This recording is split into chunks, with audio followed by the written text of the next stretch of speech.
안녕하세요. 오늘은 파워포인트 세 번째 강좌로 슬라이드에 도형을 삽입하는 방법에 대해서 배워보도록 하겠습니다. 자, 지금부터 시작하겠습니다. 화면 상단 새 슬라이드에서 제목만 레이아웃을 삽입해 두도록 하겠습니다. 먼저 텍스트 상자에 제목을 입력해 보도록 할까요? 제목을 입력하십시오를 클릭하시고요.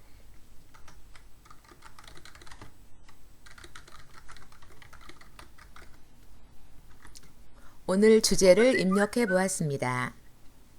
이번에는 본격적으로 도형을 삽입해 보도록 하겠습니다. 화면 상단에 보면 두 번째 삽입 탭이 보이시죠? 삽입을 클릭, 중간 정도의 도형을 클릭해 줍니다. 파워포인트에서 제공하는 도형에는 여러 가지 도형이 있는데요. 사각형, 기본 도형을 주로 많이 이용합니다. 저는 기본 사각형 안에 있는 모서리가 둥근 직사각형, 마우스를 도형 안에 가져다 놓으면 도형의 이름이 나오죠. 모서리가 둥근 직사각형을 클릭해 보도록 하겠습니다. 도형을 선택하면 마우스의 모양이 열십자 모양으로 변하는데요. 도형을 그리고자 하는 곳에 위치를 하시고 마우스 왼쪽 버튼을 꽉 누르고 드래그하여 본인이 원하는 크기만큼 삽입을 해줍니다. 기본 도형은 파란색으로 예쁘지 않은 색으로 도형이 채워지는데요. 이번에는 도형을 본인이 원하는 디자인으로 바꿔보도록 하겠습니다. 도형의 서식을 지정하는 방법은 여러 가지가 있겠지만 가장 간단하면서도 멋있게 변경하는 방법인 저희는 도형 스타일을 이용해 보도록 하겠습니다. 화면 상단에 보면 도형을 그리면 바로 맨 끝에 서식이라는 탭이 생기는데요. 서식 탭 중간 정도의 도형 스타일, 이 아래에 있는 화살표에 갖다 놓으면 자세히라는 설명이 나오는데요. 자세히를 클릭을 해줍니다. 그럼 파워포인트 제공하는 여러 가지 디자인 서식이 나오는데요. 저는 중간에 있는 미세 효과를 선택해 보도록 하겠습니다. 그리고 내용을 입력해 보도록 할까요? 키보드를 눌러서 내용을 바로 입력하시면 됩니다.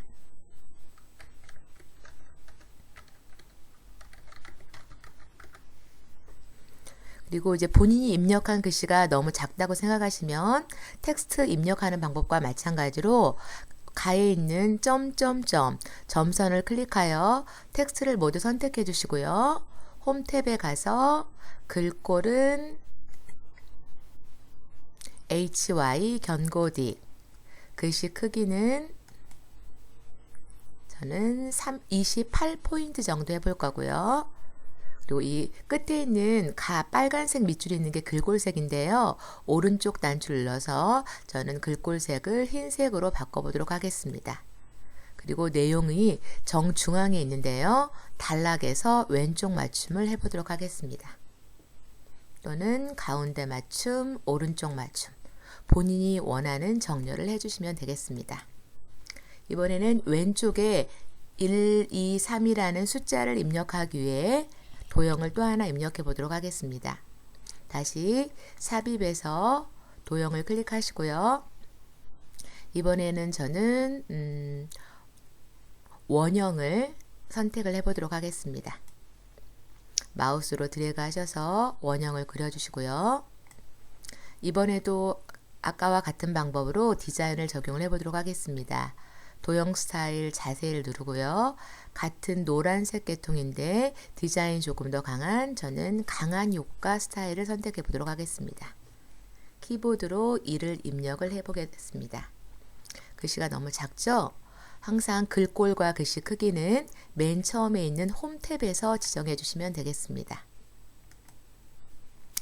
글꼴은 동력 B, 글씨 크기를 조금 더 크게 해볼까요?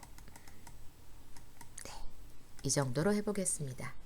만일 이 도형을 이용해서 목차를 만든다고 하면 1번, 2번, 3번, 4번 내용이 여러 개가 있을 텐데요. 같은 유형의 디자인을 여러 번 만드실 필요는 없겠죠. 이번에는 이 도형을 복사하는 방법에 대해서 설명해 보도록 하겠습니다.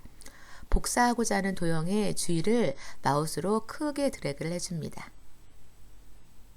두 개의 도형이 모두 선택할 정도로 드래그를 해주면 두 개의 도형이 선택되는 걸 알 수 있습니다. 그리고 이번에는 키보드의 컨트롤과 쉬프트 키를 누르겠습니다. 컨트롤 키를 누른다는 의미는 이 도형을 복사한다는 의미고요. 쉬프트 키를 누르는 건 이 도형을 수직으로 반드시 이동을 할 때 반듯하게 수직이나 수평으로 이동하겠다는 의미입니다. 키보드 왼손으로 컨트롤과 쉬프트 키를 누른 상태에서 오른쪽 마우스를 도형 안에다 놓으면 이렇게 화살표에 검정색 더하기 표시가 나오는데요. 복사가 될 수 있다는 의미겠죠. 마우스 왼쪽 버튼을 꽉 누르고 아래로 드래그를 해줍니다. 마우스를 손을 뗍니다. 하나 더 복사하기 위해 키보드는 계속 누르고 있는 상태고요. 다시 왼쪽 버튼을 꽉 누르고 드래그하여 하나 더 복사해 줍니다. 복사가 완료되었을 때 왼손에 있는 컨트롤과 쉬프트 키보드에 손을 떼주시면 되겠습니다. 그리고 클릭하고 내용만 수정해 주시면 되겠죠. 번호를 지워주시고요. 옆에 있는 내용을 수정을 할 때는 일일이 하나씩 지우려면 번거로우시겠죠. 그럴 때는 농장 속의 농에 갖다 놓으면 마우스 커서가 I가 되는데요. 이 상태에서 드래그 하시고 본인이 입력하려고 하는 내용을 입력해주면 내용이 덮어서 써지게 됩니다.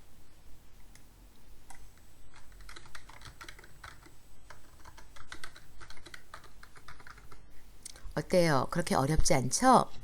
이번에는 마지막 방법으로 방금 1, 2, 3 번호 도형에 타원을 사용을 했는데요. 나중에 보니까 타원보다는 다른 도형이 더 잘 어울릴 것 같아요.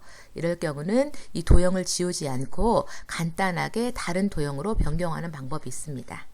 이번에 타원만 선택해 보도록 하겠습니다. 여러 개의 도형을 선택하는 또 다른 방법은 한 개의 도형을 클릭하시고요. 또 선택하고자 하는 도형을 선택하기 전에 키보드 쉬프트 키를 누른 상태에서 2번 도형, 3번 도형을 선택해서 3개의 도형을 선택할 수도 있습니다. 도형이 선택된 상태에서 화면 상단 맨 마지막 서식 탭을 눌러주시고요. 서식 탭 왼쪽에 가보면 도형 모양 변경이라는 메뉴가 있는데요.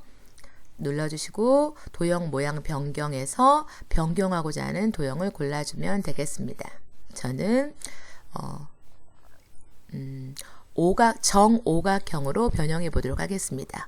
정오각형을 클릭해주면 타원이 쉽게 서식은 변경되지 않고 도형의 모양만 타원에서 오각형으로 변경된 것을 확인할 수 있습니다. 오늘은 간단하게 도형을 삽입하고 복사하는 방법을 배워보았는데요. 파워포인트에서 작업을 하다 보면 이 도형을 이용하는 경우가 많은 것 같아요. 오늘 배우신 내용으로 잘 활용하셨으면 고맙겠습니다. 감사합니다.